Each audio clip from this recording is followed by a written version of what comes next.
At a time when quota is a buzzword in politics, senior Congress leader Janardhan Dwivedi has called for an end to reservation and caste lines and urged Rahul Gandhi to introduce quota for financially weaker sections, bringing all communities under its ambit. Dwivedi's speech to end caste-based reservation that could raise many eyebrows comes at a time when the Congress is pursuing minority sub-quota, supporting reservation and promotion for SCs, STs and appears favourably disposed towards reservation for Jats. Senior Supreme Court lawyer and Aam Aadmi Party leader Prashant Bhushan on Tuesday came out with a few videotapes and fresh charges against M. Karunanidhi and her daughter Kanimori. The AAP leader alleged that a huge cover-up was engineered in a telecom scam to protect Kanimori, and the DMK chief was aware of the plan. A group of 50 workers from Shiv Sena burst into a press conference being held by Pakistani band Mikal Hassan in Mumbai, demanding that the musicians return immediately to their country. The band, which plays Sufi rock, was slated to announce a joint concert with Indian performers at the Mumbai Press Club.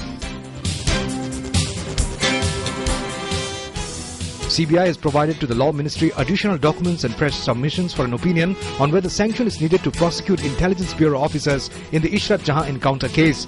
A fresh set of documents, as decided by the ministry, have been provided to know whether it needs sanction of the Home Ministry to prosecute 4 IB officials in the fake encounter case.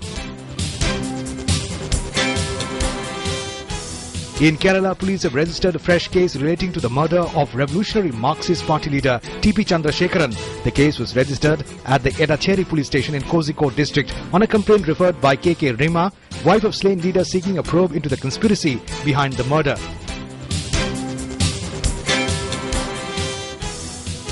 Former Supreme Court Judge Justice Ashok Kumar Mathur has been appointed as the chairman of the 7th Pay Commission. Petroleum and Natural Gas Secretary Vivek Rai will be the full-time member and director.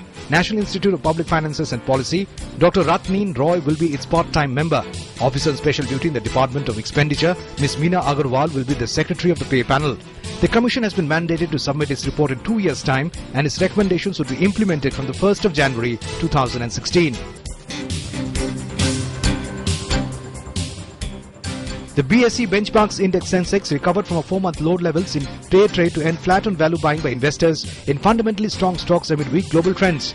Early in the day, the 30-share barometer had plunged by 246 points to 19,963.12 points, a level last seen in October 9, 2013, in line with weak global markets.